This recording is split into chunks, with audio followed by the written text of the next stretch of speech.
बच्चों आज हम लोग क्या करने वाले हैं, तो आज के इस वीडियो में हम लोग करने वाले हैं क्लास 8th मैथमेटिक्स का प्रैक्टिस सेट 11.1। ठीक है, तो 11.1 के क्वेश्चंस देखने के पहले कुछ बेसिक चीज़ें हैं जो मैं आप लोगों को बताना चाहती हूँ। देखो बच्चों, आप लोग इसके बारे में तो बहुत अच्छे तरीके से जानते हो, किसके बारे में, एवरेज के बारे में।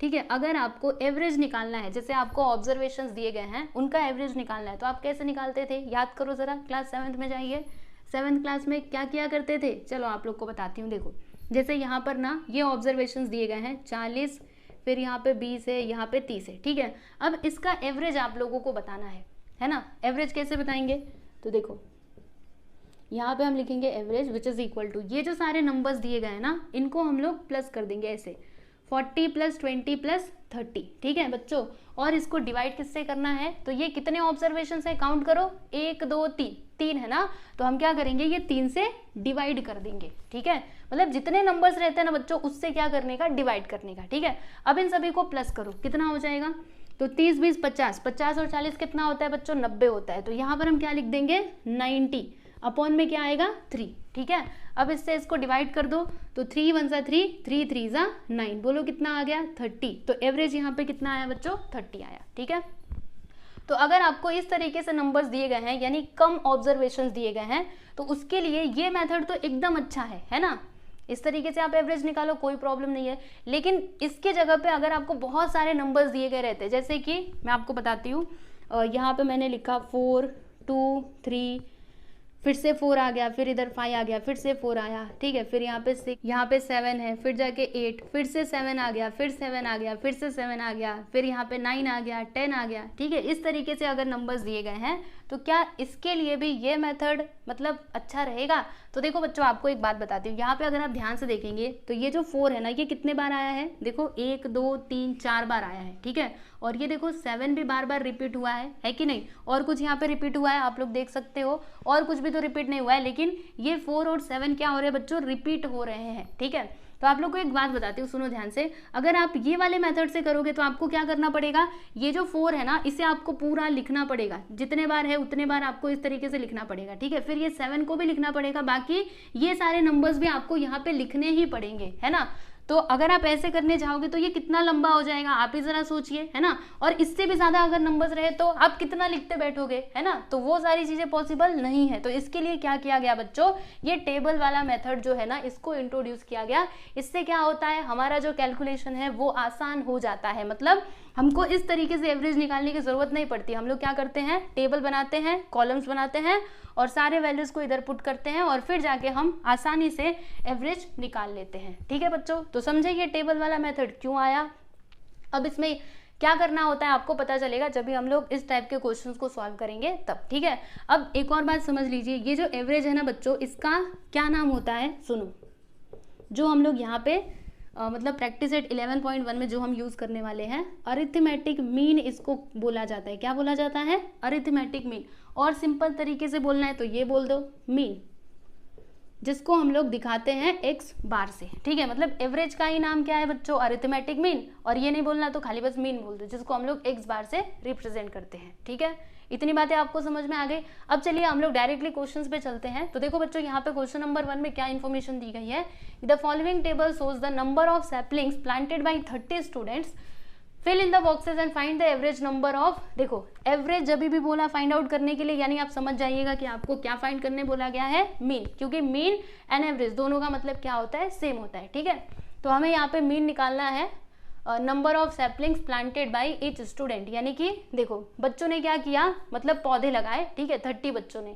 ठीक है, तो अभी जितने भी पौधे लगे हैं ना उनका हमको एवरेज यानी कि मीन हमें बताना है। ठीक है बच्चों, तो अभी आपको ज्यादा यहाँ पे कैलकुलेशन करने की जरूरत नहीं है, बस आपको ये टेबल कंप्लीट करना है। ठीक है, तो इस टेबल में क्या क्या इन्फॉर्मेशन दी गई है, तो देखो यहाँ पे क्या दिया है बच्चों, नंबर ऑफ सैपलिंग्स। ठीक है, और यहाँ पे क्या है, नंबर ऑफ स्टूडेंट्स। ठीक है, तो देखो इसको हम लोग दिखाते हैं xi से, और इसको हम लोग किससे दिखाते हैं बच्चों, fi से।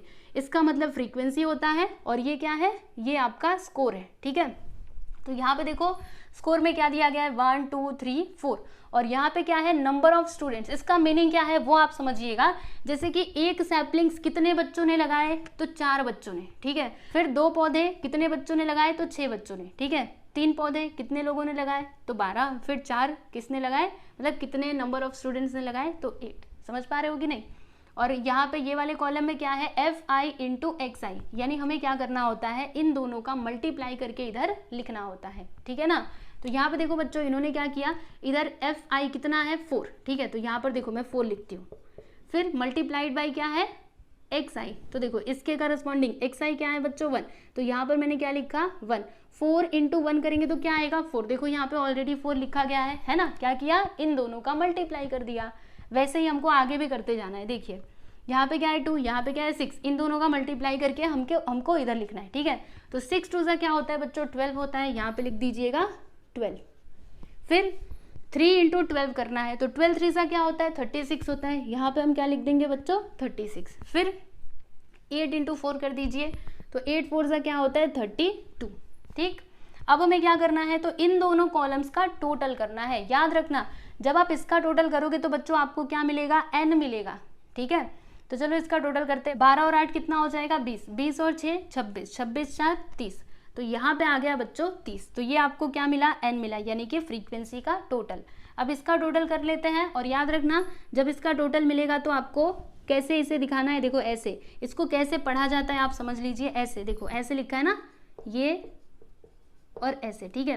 तो इसका मतलब क्या है बच्चों, ये जो सिंबल है ना इसको बोला जाता है समीशन ऑफ, क्या बोला जाता है, समीशन ऑफ, यानी कि टोटल, ठीक है, summation of fi into xi, ऐसे करके हम लोग इसको रेट करते हैं, ठीक है। चलो अब इसका टोटल करते हैं, तो 6 और 2 8, 8 2 10, 10 4 या 14 का 4 1 आ गया, फिर 1 और ये 3 4 4 3 4 3 7, हाँ 7 और ये 1 8, यहाँ पे क्या आ गया बच्चों 84, ठीक है। अब आपको क्या करना है, मीन निकालना है। तो मीन निकालने का फॉर्मूला क्या होता है बच्चों, तो ये होता है आपका मीन निकालने का फॉर्मूला, इसे आप लोग सीख लीजिए। देखो मीन को मैंने बोला था ना x बार से भी दिखाया जाता है, तो देखो क्या लिखा है x बार, ठीक है। ऊपर क्या लिखने का बच्चों, summation of fi into xi, मतलब इसका जो टोटल आया रहता है ना उसको ऊपर लिखने का, और नीचे क्या लिखोगे, ये फ्रीक्वेंसी का टोटल यानी कि n, ठीक है। अब देखो summation of fi into xi कितना आया है 84, तो यहाँ पर हम क्या लिखेंगे 84, फिर इसको डिवाइड करेंगे n से, n का वैल्यू क्या है बच्चों 30, यहाँ पे लिख देंगे हम लोग 30। अब इसको डिवाइड करो और बताओ कितना आता है, तो चलो इसको अलग से कर लेते हैं। यहाँ पे देखो 84 और 30, बताइए इसको किससे कैंसिल किया जाए, तो हम लोग इसको कैंसिल कर देते हैं 2 से कर देते हैं पहले तो देखो होगा क्या बच्चों 2 4 सा 2 2 सा 4, और यहाँ पे 2 1 सा 2 2 5 सा 10, सही है ना। देखो 2 1 सा 2, इसमें से 1 बचेगा, 2 5 सा 10। अब इसको डिवाइड करो, यहाँ पे लिखा 42, यहाँ पे लिखा 15, कितने बार में जाएगा 15 1 सा 15, 15 2 सा 30। चलो माइनस करो, 2 में 0 गया तो 2, 4 में 3 गया तो 1, ठीक है ना। अब देखो 12 छोटा है 15 बड़ा है, तो क्या करना पड़ेगा, जानते ही हो, पॉइंट लगाएंगे और 0 बढ़ाएंगे। अब 15 के टेबल में 120 आता है बच्चों, यस एवरीवन आता है कि नहीं, सोचिए ज़रा। तो यस 15 8 सा क्या होता है बच्चों 120, तो यहाँ पर हम क्या लिख देंगे 120। अब इन दोनों को माइनस कर दो, तो यहाँ पे आ जाएगा 0 0, मतलब आंसर क्या आया बच्चों 2.8, ठीक है। तो इसका जो मीन है वो कितना आ गया 2.8। तो बच्चों यहाँ पे लास्ट में देखिए आंसर में आप लिख दीजिएगा कि therefore the average number of trees planted, क्या लिखेंगे 2.8, ठीक है। तो ये इसका एवरेज है, आप लोग देख सकते हो। क्वेश्चन नंबर 1 हमने कंप्लीट कर लिया, ठीक है ना, समझ में आया ना आपको अच्छे से। चलिए बच्चों इसे आप लोग नोट डाउन कर लीजिए, फिर उसके बाद हम लोग देखेंगे क्वेश्चन नंबर 2। चलिए बच्चों अभी हम लोग देखते हैं क्वेश्चन नंबर 2। तो देखिए इसमें क्या इन्फॉर्मेशन दी गई है, the following table shows the electricity in units used by 25 families of Iklara village in a month of May, complete the table and answer the following questions. यानी कि देखो बच्चों यहाँ पर ये जो आपका टेबल है इसमें क्या इन्फॉर्मेशन दी गई है, तो इक्लारा विलेज के 25 फैमिलीज ने कितना इलेक्ट्रिसिटी कंज्यूम किया, ठीक है, यूनिट्स में, वो यहाँ पे दिया गया है, बराबर। हमें क्या करना है, ये टेबल कंप्लीट करना है, और यहाँ पर ये जो सारे क्वेश्चंस दिए गए हैं इनके आंसर हम लोगों को बताने हैं। तो चलिए सबसे पहले ये टेबल को हम कंप्लीट करते हैं। तो देखो बच्चों यहाँ पे क्या है, इलेक्ट्रिसिटी यूज्ड यूनिट्स में दिया गया है, मतलब ये आपका क्या है बच्चों स्कोर है, ठीक है, और ये आपका क्या है फ्रीक्वेंसी, ठीक। और यहाँ पे क्या है fi इंटू xi, मतलब इधर हम लोग क्या लिखेंगे, तो इन दोनों को मल्टीप्लाई करके जो भी आंसर आएगा वो हम यहाँ पे लिखेंगे। तो चलिए फिर देखते हैं, 30 इंटू 7 करो, कितना होता है 7 3 सा 21, यानी कि यहाँ पे क्या आएगा बच्चों 210, मतलब इन दोनों का मल्टीप्लाई करोगे तो क्या आएगा 210 आएगा, ठीक है। फिर इन दोनों का मल्टीप्लाई करो, 45 टू सा क्या होता है बच्चों, तो 90 होता है, यानी कि 90, यहाँ पे हम क्या लिख देंगे 90। फिर 68 ज़ा, तो 6 8 ज़ा क्या होता है बच्चों 48 होता है, और ये वाला 0 यहाँ पे आ जाएगा, यानी कि 480 हो जाएगा। फिर 75 इंटू 5 करो, तो 5 5 सा क्या होता है बच्चों 25, 25 का 5 कैरी आ गया 2, 5 7 सा क्या होता है 35, 35 प्लस 2 37, मतलब यहाँ पे आ जाएगा बच्चों 375। फिर 90 इंटू 3 करेंगे तो 9 3 सा क्या होता है 27, मतलब यहाँ पर क्या आ जाएगा बच्चों 270, ठीक है। अब हमें क्या करना है, तो इसका भी टोटल करना है, इसका भी टोटल करना है, तो चलिए इसका टोटल कर देते हैं। 7 2 9, ठीक है, 9 और ये 8, 9 और 8 कितना हो जाएगा 9 और 8 17, 17 5 कितना हो जाएगा बच्चों, तो 17, अच्छा एक मिनट, 17 और 30 20, और ये 5 25, मतलब n कितना आ गया बच्चों 25 आ गया, ठीक है।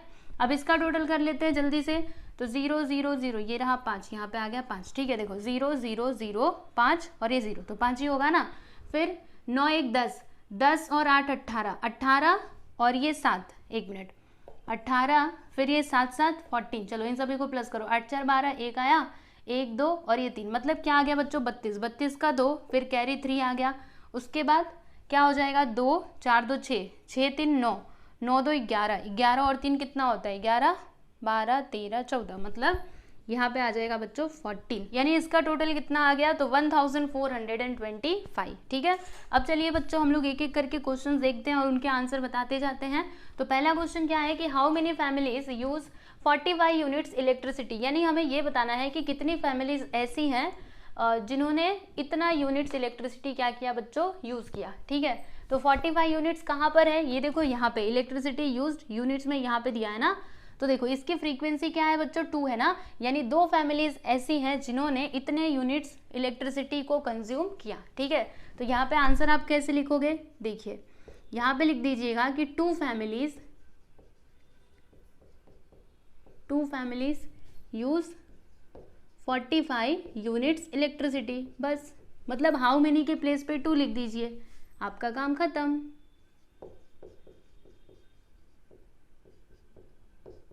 ठीक है, तो बस ये हो गया बच्चों आपका आंसर। चलो अभी अगला सवाल देखते हैं। नेक्स्ट वन क्या है कि state the score the frequency of which is 5, यानी कि हमें क्या बताना है बच्चों, हमें वो स्कोर बताना है जिसमें फ्रीक्वेंसी कितना हो 5 हो। तो फ्रीक्वेंसी वाले टेबल में चेक करो 5 कहाँ पे है बच्चों, ये है ना, ये रहा आपका मतलब 5, ठीक है। तो हमें इसका स्कोर बताना है। स्कोर क्या होता है बच्चों, तो ये जो एक्स आई है ना, ये आपका स्कोर होता है। तो देखो इसके करस्पॉन्डिंग स्कोर कितना है 75, यानी इसका आंसर क्या हो जाएगा 75 हो जाएगा, ठीक है। तो कैसे लिखेंगे हम लोग यहाँ पे आंसर, यहाँ पे हम लिखते हैं कि द फ्रीक्वेंसी, क्या लिखा मैंने, द फ्रीक्वेंसी, रुको बच्चों ऐसे मत लिखो, आपको बताती हूँ, देखो ऐसे लिखो, ऐसे लिखिएगा कि the score with a frequency of 5 is, तो इसका स्कोर क्या है बच्चों 75, हमने देखा था ना, तो यहाँ पे क्या लिख देंगे 75, बस ये हो गया आपका आंसर। ओके, नेक्स्ट वन क्या है, find n and summation of fi into x i, मतलब हमें यहाँ पे n बताना है और फिर summation of fi into x i बताना है। तो n कितना हो जाएगा बच्चों, ये देखो यहाँ पे n हमने फाइंड किया था ना 25, यहाँ पे सीधे सीधे 25 लिख दो, और summation of f i into x i कितना है बच्चों, ये देखो 1425, तो यहाँ पे हम लिख देंगे 1425, ठीक है। तो देख सकते हो तीसरे वाले क्वेश्चन का भी आंसर हमने बता दिया। अब उसके बाद हम लोग यहाँ पे फोर्थ वन देखेंगे बच्चों, तो इसमें हमें क्या बताना है, find the mean of electricity used by each family in the month of मे, मतलब हमें यहाँ पे क्या बताना है बच्चों, मीन फाइंड आउट करना है। तो मीन निकालने का आपका मतलब मीन निकालने के लिए मैंने आपको फॉर्मूला क्या बताया था, तो ये बताया था ना बच्चों, देखो मीन निकालने का ये होता है formula x bar which is equal to summation of f i into x i upon में क्या आता है एन आता है। तो summation of f i into x i कितना है 1425, ठीक है, जिसको हम डिवाइड कर देंगे बच्चों 25 से। चलिए अब इसको कैंसिल करते हैं, तो एक काम करते हैं, पहले हम इसको 5 से कैंसिल करते हैं, ठीक है। तो 5 से कैंसिल कीजिए, ये कितने बार में जाएगा 5 बार में, देखो 5 5 से क्या होता है 25, ठीक है। अब ऊपर वाले को कैंसिल करो, तो 5 2 सा 10, इसमें से 4 बचेगा, तो यहाँ पे 42 हो जाएगा, ठीक है। 5 8 से क्या होता है 40, फिर इसमें से 2 बचेगा 25 हो जाएगा तो 5 5 से 25, मतलब इधर क्या आया बच्चों 285, ठीक है। अब इसको डायरेक्टली 5 से कैंसिल कर दो, तो देखो 5 5 से 25, इसमें से 4 बचेगा, 4 ही बचेगा ना। अगर ऐसे आपको समझ में नहीं आता है तो बार बार मैं बोलती हूँ ऐसे डिवाइड करके देख लेने का, ठीक है। देखो 5 5 से 25, इसमें से कितना बचेगा 28 माइनस 25 करोगे तो कितना आएगा बच्चों 3, ठीक है। और 3 5 के साथ मिलेगा तो क्या हो जाएगा 35, और 5 7 से क्या होता है 35 होता है, मतलब यहाँ पे मीन क्या आ गया 57। देखो बच्चों हमें यहाँ पे मीन बताना था ना, बता दिया हमने कितना 75, ठीक है। तो आप लोग लास्ट में आंसर लिख सकते हो कि the mean of electricity used by each family in the month of may is 75, नहीं सॉरी 57, ठीक है। मैंने उल्टा कर दिया, 7 को आगे 5 को बाद में, ऐसे नहीं करना है, ठीक है। तो कितना आएगा 57, यानी कि 5 और 7, समझे। तो बस बच्चों ये हो गया आपका फाइनल आंसर, देख सकते हो स्टेटमेंट में लिख लोगे ना, यहाँ से लेकर के यहाँ तक लिख दीजिएगा, ठीक है। मैं लिख करके बता दूँ, चलो लिख करके बता ही देती हूँ। यहाँ पे लिखते हैं कि देयरफॉर, यहाँ पर देखिए बच्चों मैंने ये आंसर लिख दिया है। क्या लिखना है आपको, the mean of electricity used by each family in the month of may is 57, ठीक है। इस प्रकार से आंसर लिखना है। तो यहाँ पर आपका ये जो क्वेश्चन नंबर 2 था ना बच्चों, ये कंप्लीट हुआ। अब इसके आगे के जो भी क्वेश्चन है ना उसको हम लोग सॉल्व करेंगे नेक्स्ट वीडियो में, जिसका लिंक आपको डिस्क्रिप्शन में भी मिल जाएगा, ठीक है, समझे ना। तो बाकी के बचे हुए क्वेश्चंस को हम सॉल्व करेंगे नेक्स्ट वीडियो में, ठीक है बच्चों। तो चलिए आज के लिए बस इतना ही, अभी मिलेंगे हम लोग नेक्स्ट वीडियो में। Good bye everyone.